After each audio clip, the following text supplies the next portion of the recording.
ஒரு ஷூ டிசைனை ஒரு ட்ரேட்மார்க்கா கன்சிடர் பண்ண முடியுமா? இதை பத்தி தான் இந்த வீடியோல நம்ம பார்க்க போறோம். இது ஒரு லீகல் பேட்டில். ஒரு பாப்புலர் ஃபுட்வேர் பிராண்ட் உங்க எல்லாருக்கும் தெரிஞ்சிருக்கும். அது வேற எதுவும் இல்ல, கிராக்ஸ். அவங்க தன்னோட ஷூ டிசைனை, அந்த ஷூல இருக்கக்கூடிய சோலோட டிசைனை ரெஜிஸ்டர் பண்ணணும் ட்ரை பண்றாங்க. ஆனா ஒரு டிசைனை ஒரு டிசைன் பேட்டன்ட் கீழே ரெஜிஸ்டர் பண்ணலாம். ஆனா அவங்க அதை ட்ரேட்மார்க் கீழே ரெஜிஸ்டர் பண்ணணும்னு நினைக்கிறாங்க. எங்க தலைக்கு எவ்வளவு தில்லு பத்தியா? அப்படி அவங்க ட்ரேட்மார்க் கீழே ரெஜிஸ்டர் பண்ணணும்னு நினைக்கும் பொழுது ரெஜிஸ்டர் ஆஃப் ட்ரேட்மார்க் இது டிசைன் கீழே வரும். ஏன்னா இது ஒரு functional aspect of a product. இது ஒரு பிராண்ட் ஐடென்டிட்டி கிடையாது. அதனால நாங்க ட்ரேட்மார்க்ல ரெஜிஸ்டர் பண்ண முடியாதுன்னு சொல்றாங்க. அப்போ கிராக்ஸ் என்ன பண்றாங்க அப்படின்னா, இதை விடாம ஒரு கேஸ் ஃபைல் பண்றாங்க. அந்த கேஸ் பேரு தான் Crocs incorporation versus register of trademark. இந்த வீடியோல யாருக்கு ஃபேவரபிளா ஜட்ஜ்மெண்ட் கொடுத்துருக்காங்கிறத பார்ப்போம். நான் ரோஹினி ஸ்ரீ, உங்க இன்டெலெக்சுவல் ப்ராப்பர்ட்டி லாயர்.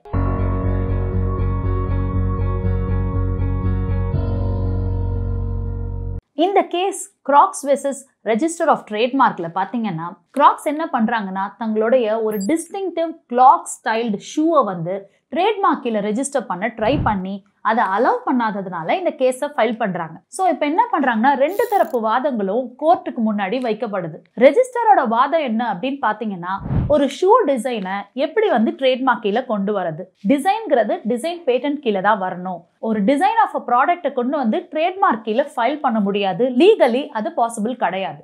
ஏன் பாத்தீங்கன்னா, ட்ரேட்மார்க் அப்படின்னா என்னன்னா, ஒரு பிராண்டோட ஐடென்டிட்டி, அதோட நேம், அதோட லோகோ, அதோட லேபிள், இதெல்லாம் தான் ரெஜிஸ்டர் பண்ண முடியும். பட் இவங்க கொண்டு வந்தது ஒரு டிசைன், அதுல ஒரு ஃபங்க்ஷனல் ஆஸ்பெக்ட் இருக்கு.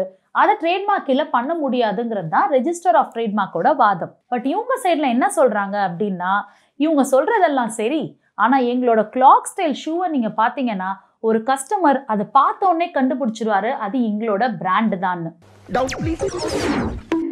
ஸோ ஒரு கஸ்டமருக்கு அந்த டிசைனை பார்த்தாலே எங்களோட பிராண்டுன்னு தெரிஞ்ச பிறகு அந்த டிசைனே எங்களோட பிராண்ட் ஐடென்டிட்டி தான்ங்கிறத வாதம் பண்றாங்க. இதை கேட்ட அந்த கோர்ட் ஒரு ரூலிங் கொடுக்குறாங்க. யாரோட ஃபேவர்ல பாத்தீங்கன்னா, கிராக்ஸோட ஃபேவர்ல தான் அந்த ரூலிங் கொடுக்குறாங்க. இந்த ஜட்ஜ்மெண்ட் மூலமா ரெண்டு இம்பார்ட்டன்ட் பிரின்சிபலை இந்த இன்டெலெக்சுவல் ப்ராப்பர்ட்டி லால நம்ம தெரிஞ்சுக்க வேண்டியது இருக்கு. என்னன்னு பாத்தீங்கன்னா, கோர்ட் என்ன ரூல் பண்றாங்கன்னா, இப்போ ஒரு ப்ராடக்ட் அதோடைய டிசைன் வந்து ஒரு பிராண்ட் ஐடென்டிட்டியா மாறுது. அதாவது கன்சியூமர் அதை பார்த்த உடனே அது இந்த பிராண்ட் தான் ஐடென்டிஃபை பண்ண முடிஞ்சிச்சு அப்படின்னா, அந்த ப்ராடக்டை நீங்க ட்ரேட்மார்க் கீழேயும் ஃபைல் பண்ணலாம் அப்படின்றத வந்து ரூல் பண்றாங்க.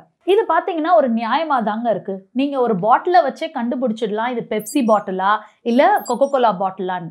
ஸோ ஒரு கஸ்டமர் பாயிண்ட் ஆஃப் வியூல இருந்து திங்க் பண்ணும்போது ஒரு பொருளை பார்க்கும்போதே அதோட பிராண்டை கண்டுபிடிக்கலாம் அப்படின்னா, அதே டிசைனை ஒரு காம்படிட்டர் காப்பி பண்ணி வேற ஒரு பிராண்ட் அவர் யூஸ் பண்ணாரு அப்படின்னா கன்சியூமருக்கு அது மிகப்பெரிய கன்ஃபியூஷன் கிரியேட் ஆகும். இந்த ஒரு ரீசன்னால தான் கிராக்ஸ் பிராண்டுக்கு ஃபேவரிங்கா இந்த ரூலிங் வந்துச்சு. ரெண்டு இம்பார்ட்டன்ட் பிரின்சிபல் இதுல முக்கியம்னு நான் சொல்லியிருந்தேன். அது ஃபர்ஸ்ட் இம்பார்ட்டன்ட் பிரின்சிபல் என்னன்னு பாத்தீங்கன்னா, எப்ப வந்து ஒரு டிசைன் ஒரு கன்சியூமருக்கு அந்த ப்ராடக்டோட நேம் ஐடென்டிஃபை பண்ண வைக்குதோ, தென் அந்த டிசைனை நீங்க ட்ரேட்மார்க் கீழே ஃபைல் பண்ணலாம். ரெண்டாவது பாத்தீங்கன்னா, ட்ரேட்மார்க்னா உங்க பிராண்டோ, உங்க லோகோவோ, உங்க லேபிள் மட்டும் கிடையாதுங்க. உங்க ப்ராடக்டோட டிசைன் கூட ட்ரேட்மார்க் கீழே வரலாம். பட் வரணும்னா உங்க ப்ராடக்ட் வந்து ஒரு பிராண்ட் ஐடென்டிஃபையரா இருக்கணும். அது ரொம்ப ரொம்ப முக்கியம். இந்த ரூலிங் பொறுத்த வரைக்கும் பாத்தீங்கன்னா, நிறைய மேனுஃபேக்சரிங்ல பிசினஸ்ல இருக்கக்கூடியவங்க, அதே மாதிரி நிறைய டிசைனர்ஸ் எல்லாருமே ரிசர்ச் பண்ணி ஒரு ப்ராடக்டையும் பக்காவா டிசைன் பண்றாங்க. அப்படி டிசைன் பண்ணும்போது அவங்க டிசைன் பேட்டன்ட் கீழே மட்டும் ரெஜிஸ்டர் பண்ணாம தன்னுடைய பிராண்டை ஒரு ப்ராடக்ட் ஐடென்டிஃபையரா மாத்திட்டாங்கன்னா ட்ரேட்மார்க் கீழேயும் ரெஜிஸ்டர் பண்ணலாம். ஃபார் எக்ஸாம்பிள் பாத்தீங்கன்னா, ஒரு கார் மேனுஃபேக்சரிங் கம்பெனி ஒரு புது கார் கிரில்லோட டிசைனை மேனுஃபேக்சர் பண்றாங்கன்னா, அந்த டிசைனை வச்சு ஒரு கன்சியூமர் அந்த ப்ராடக்ட் ஐடென்டிஃபை பண்ணிட்டாருன்னா அதை ட்ரேட்மார்க் கீழே அவங்க ஃபைல் பண்ணலாம். அதாவது அந்த கிரில் டிசைனை ட்ரேட்மார்க் கீழே ஃபைல் பண்ணலாம்.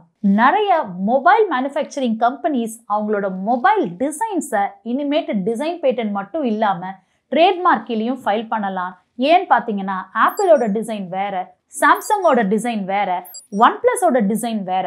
ஸோ அந்த டிசைனை வச்சே நம்ம அந்த ப்ராடக்ட் ஐடென்டிஃபை பண்றோம். ஸோ அவங்களும் ட்ரேட்மார்க் பண்ணலாம். தேர்ட் பாத்தீங்கன்னா, ஃபேஷன் பிராண்ட்ல இருக்கக்கூடிய நிறைய கம்பெனிஸ் ஒரு புதுமையான ஹேண்ட்பேக்கையோ இல்ல ஒரு எக்ஸ்க்ளூசிவான ஜுவல்லரி பீஸையோ அவங்க டிசைன் பண்ணாங்கன்னா தென் அதையும் அவங்களால ட்ரேட்மார்க் கீழே ரெஜிஸ்டர் பண்ணலாம். இந்த காம்படிட்டிவ் வேர்ல்ட்ல நம்ம இன்னைக்கு தெரிஞ்சுக்க வேண்டியது என்ன அப்படின்னு பாத்தீங்கன்னா, ஒரு டிசைன்ங்கிறது ஒரு ஜஸ்ட் அப்பியரன்ஸ் மட்டும் இல்ல, ஒரு பிராண்ட் ஐடென்டிட்டி கூட. நீங்க ஒரு மேனுஃபேக்சரர், நிறைய ப்ராடக்ட்டை நீங்க டிசைன் பண்ணிட்டும் இருக்கீங்க, மேனுஃபேக்சர் பண்ணிட்டும் இருக்கீங்க.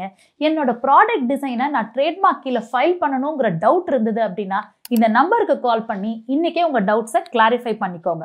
இதை தாண்டி டிசைன் பேட்டன்ட்லயோ ட்ரேட்மார்க்லயோ உங்களுக்கு நிறைய டவுட்ஸ் இருந்ததுன்னா கமெண்ட் பண்ணுங்க. நான் ரோஹிணி ஸ்ரீ, உங்க இன்டெலெக்சுவல் ப்ராப்பர்ட்டி லாயர்.